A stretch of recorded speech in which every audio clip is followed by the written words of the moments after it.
Right. Ladies and gentlemen, we are back. Remember all those who are locked on and 106.1 and 105.1, top of the evening to you. Very interesting story. Now, I'm sure, just as I said, with respect to the man that was beaten to death. Remember the guy? And we examined his body and whatnot. Very interesting, very, very interesting. That is why I tell you, that is why I'm number one. And that is why we are number one. And CNC3 News is number one, ladies and gentlemen. So again, all those who are locked on online at www.cnc3.co.tt, top of the evening. You know, just as I said yesterday was World Happiness Day. We had a good time. But don't watch it, it's Friday. We're going to dance. We're going to take some calls. We're going to hot up the dance. But nevertheless, ladies and gentlemen, somebody texted me yesterday, Ian Allen, how come you didn't talk about Glenn Ramadas and whatever happened on the flight and whatnot?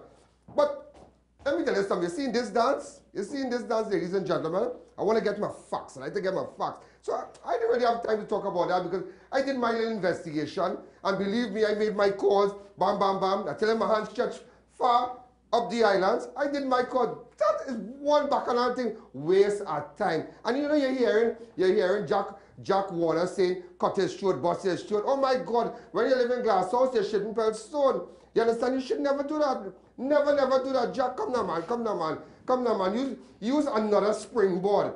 You understand? But don't watch it. You remember, let me tell you something. When it's happening, it's only happening on Crime Watch. You get everything on Crime Watch. Listen to me, super everything. I know what I did. So you really want to hear what happened on the flight? You won't believe who I have in studio. You will never, listen to me, never, not in a million years, believe who I have in studio. I have the minister in studio. Remember the same minister when we call up, my phone, that was there. Dr. Glenn Ramadas Singh, we need your help. Bam, bam, bam. You tell me, listen, minister wouldn't come to my show. Minister coming to my show because I called him minister last night. I said, minister, what really went on? So we had a little talk and what the other day. But then I realized, I said, I wonder if this is a story.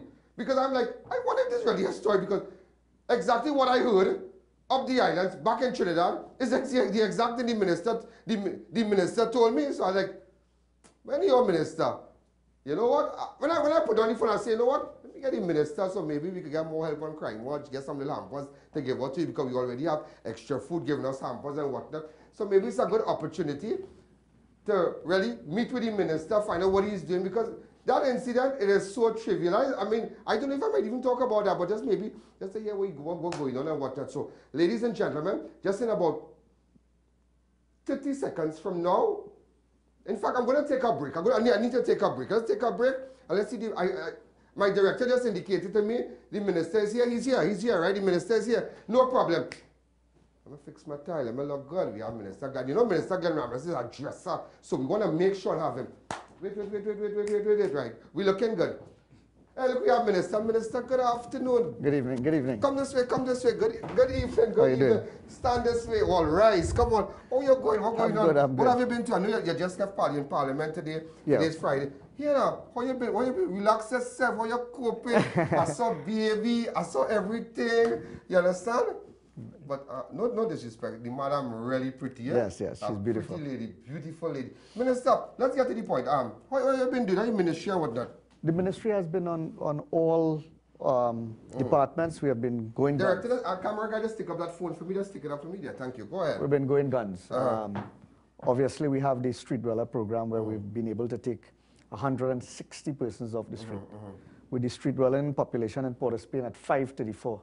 That is a significant What is your breakthrough. plan for the, and I always wanted to ask you, the plan for the displaced people, the car park there, what are you all doing with that? We are going to remodel that into a hostel with facilities. You see, right now people stay there. So a lot of people find it's an eyesore coming to Port of Spain. It's a definite eyesore, but it's what existed because of the charitable group that runs it through the Catholic Church. The NGOs. So we want to do that in a more sustainable manner and give it to an NGO with more capacity, or for them to build capacity and have things like a gym, a medical clinic, so that they can have facilities that would really have human beings in a dignified environment. And there's $10 million approved for NIPDEC to engage someone to do that work. No, you are one of the most popular ministers. And just as I said, no. Don't take it personal. There are the only few people I see can really live after politics. You know, you can raise your head after politics, right? I am telling you, you are one of the ministers can raise your head after politics because you have touched so many people. You see what I like about you? You know, Mama Guy thing, yeah? Do you feel like looking for a hamper or looking for a handout, yeah? I might ask you for a hamper after, but nevertheless, because he's helping everybody with the food card. You know, I'm asking the man for a food card, but nevertheless, you know, you're rooted on the ground. How you been able to become so? I mean, you've been able to be so popular. You have your magazine, what you're doing in the constituency. You have all these big time programs. You're really a hard-working minister. And what I like about you, you never waited for the race, the election bell to ring. Way before that, you're working. Well, the idea of a ministry of the people carried with it that kind of calling, that you could not put out anyone. If you are the Minister of Trade and Industry, someone comes to see you, or the Minister of Tourism, you can have a clientele. But when you come to the Ministry of the People, it is a businessman who has some difficulty in the port. It is a lady with 6 children. It's another lady with a child that had surgery 3 times and she can't afford the medication. You know it all. That is why Jack Warner could say we all want, even before whatever. I could distinctly recall when they had the reshuffling. Remember when they had the reshuffling and they wanted it? And I stood here publicly and said the biggest mistake they will make in that government is to remove Dr. Ramadas Singh from that position. Crime Watch, this is my calling. There's nothing else again in my life that I can do good. You see what you're doing there? That is your calling. The people's minister, that is your calling. But anyway, I can't run it for time, but I just want to ask you something here. And I'm glad you're here. What went on that flight, boy? Well, that was blown. Like I said, what went up? What allegation is that? That's the allegation. What is that? Tell me. You went to big on simply Sunday. I left my constituency after an entire day from walkabouts, meetings. We had a sports day in which I participated. And I even won a medal in the sack race against some very young guys. We had a great time in the constituency. I left because I had a series of meetings because we are planning to meet the TAJ constructively to do what was the direct impact campaign. Okay. So I had several meetings with politicians and groups and NGOs way into the night. Just a second. What we're going to do, just stop here. Answer my phone. Just answer my phone. I'm hearing it ringing. Just answer my phone. Go ahead, Minister. Sorry for that. Sure. Yeah. And my family, my godmother, godfather, my aunt, uncle, and cousin and her husband, they were vacationing. So they invited me across as well. So I went across to see them in the morning. Oh, you went to Big already? I was into Big already. Okay. And I met with them. You know, we had lunch. And for some reason, because I had not eaten the night before, I became very tired because we came in late. And we did not. To Big, the sun hot. So I can imagine. Go ahead. Go ahead. I started to feel very, very unwell. But I think I will leave with you all because you all have an early flight after lunch. So I was taken to the airport with my advisor, and we requested to be in a private area. Well, I heard all that. I heard all because that. I was feeling very unwell, and they were supposed to inform. Well, that I was there.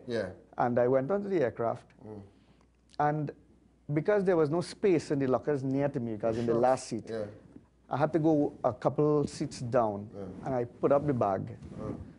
And someone, while they were jostling, because it was a plane that small plane, people ready, the two blades. Oh, nice small plane. A lot of activity in the plane. Go ahead. So someone threw my suitcase off, and it came off the bin a bit. So I was way down at the back. So the lady motioned to me, whose one is this? Mine's. Come and move it. So I hesitated because I thought she could just, and I was but as a normal thing, they could move it. Wherever I've gone and traveled, and there's some little thing to do, they help you. But with everybody, the flight attendant will always move your bag, fix it to suit, if to close it on properly. Go ahead. Person began making a little kind of scene and started to talk, so people were hearing. So I got up and I fixed it. Then, a little while after, they wanted to move me from the back of the plane straight up to the front. What I heard also is that the minister, now I'm not adding to your story, that's the add to your story, but I'm not taking up for you, but this is what I heard also, that the minister was so sick, that he was so disoriented, like, I don't know if he took a multi-sim, maybe he took a drowsy something and mixed it up, that you asked her that, I was really out of it, and you asked her, just kindly move it, please. Well, what happened is that I was suffering from severe exhaustion because I saw a doctor when I came back. And, you know, I was getting symptoms of the flu as well. And it was really because of the long hours. And I was really out of it. Really tired and feeling very, very unwell. In fact, I rested all the, when I arrived at home, was just rest right through. And, you know, I was so shocked to be moved, so I was asking why. And, you know, I found it very strange. So my cousin, who was with me, she said, look, just exchange seats with me. Were you at an emergency exit?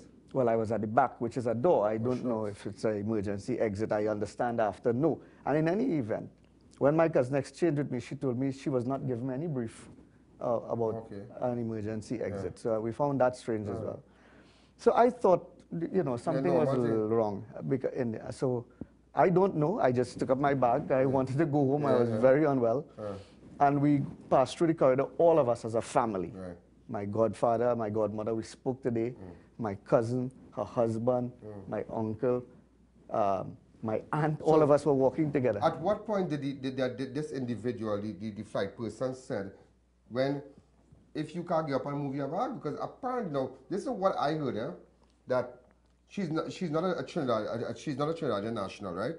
I'm not sure. I don't think she's a Trinidadian. So she wasn't really aware of who the minister and whatever. This is what I heard. Let me add my part too. That she said, well, come and move your bag. If they're not moving it, no plane are flying. And then the ministers will get out of it. You know what she did?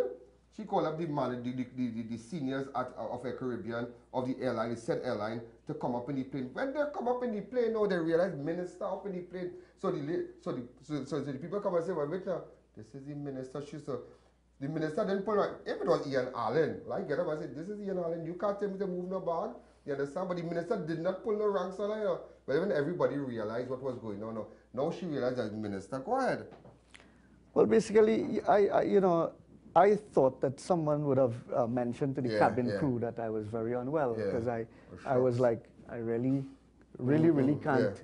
You know, it's difficult for me to keep getting up and to do things, you know, and to move around the plane because I'm really, really unwell. And I think I've learned a serious lesson there that even sometimes when you are not treated the way you want, you reserve your comments. Yeah, exactly. You Believe me. Go with the flow. And I mean, that's a reality. That's a reality bite. I think that air is human. Sometimes you give a bad or a reaction that you might not want. And in retrospect, you realize. But the allegation she's making that now, this is what I heard also from someone in the plane, that your family, they were walking out behind you. Am I right? Yes, right behind me. Right behind in you. front of me. So you had your phone like that and your luggage and whatnot. And so I made contact with certain people. They said that's exactly because remember it's a small plane, so the person will stand right here and say, have a nice day, nice flying with us. So you have your plane, you just walk, everybody behind you, remember? Because when I spoke to you last night, you said that you made mention to someone who was picking you up to stop by the pharmacy to get stuff for you. I had to call my driver and know that he was actually there because I had to get home and pick up some stuff before I go home. Exactly. So now you're hearing this breast talk and how you coping with that? I am shocked. I mean, I had no physical interaction at all. What I believe, and I'll tell you this, what I believe is that the woman realized that now, I really hope things work out with the girl and you know, nothing come out of it because I feel sorry for her because maybe, and I am calling on the airline, kind of lay off the girl and then maybe she, because what I found out, maybe you don't know this, this was her 8th flight for the day. 7 or 8, you know that? Yeah, she had flew a couple times already, flew however you want to put it, a couple times well, back and forth. So she was tired. And maybe she was just disoriented. It's like sometimes you meet somebody and maybe you might answer them rough and they might say, that's not Ian Allen, you're on board, but I'm tired and maybe that's exactly what happened here. You know? And now she realizes minister also, she don't know what the consequences of her action and how she treated you, but what you should do, and I am asking you to do this, maybe write a letter of recommendation and say that, you know, you should do that and say, well, you know, are you ready to know animosity towards her and I wish her all the best. The air is human, to forgive is divine. But you want no animosity towards her? None at all. None at all. In fact, as a politician, people say, how can I think about you? I've put out, and I've said, I'm sorry if anything I said offended. I am asking you because I am sure the airline, and I'm telling you this, I am sure the airline wouldn't take that easy, but I am asking it. The minister say he is not upset about anything that happened, and really, you know, there maybe just the flight attendant, maybe she was tired. That is what, because back and forth 8 times on your foot and all kind of thing, and this happened. So I am asking, I am calling on the officials of, is that Caribbean? Caribbean Airlines. Caribbean Airlines, all the be on the lenient. We just talked about, she was tired. You understand, like the minister, he not willing to press no charge, he not willing to pull no ranks and embarrass nobody. So he just saying, minister just say it publicly, just to be on the lenient with the governor, please, oh God. We don't want to lose that job. It's something that happened, and as I said, the err is human, to forgive is divine. Right, so ladies and gentlemen, here it was, minister. So, what going on with the food card? Somebody said there was a shortage of food card. Not really. We are moving away from the temporary to assess persons who really need it for the permanent. Because what happened, the temporary, after a month, the person has to go back and they get a bit frustrated. And so I'm moving the focus. Before we go, I know you have to run. Tell me how, and I don't give what food card, I don't give what but you go, is your offices in where? In Freeport Mission Road. And there's some guy called Budu or something we have to call? No. You call Radha Salik. Radha Salik? Yeah. That's his name, Radha Salik? Radha Salik. Oh, Radha Salik, all right. I'm a little confused. Radha Salik at the office, and so a lot of people have been calling for food card and whatnot. I am not the minister. So you are getting in contact with the minister office. Like I said, minister, I am glad. Thank you very much. You know, you're able to come on my program. You know, it's only a crime, but you'll get the facts, you know, and you heard the facts, the minister here. Me, I would have pulled ranks. This is the, let's take a break and continue. Remember, it's a super good Friday.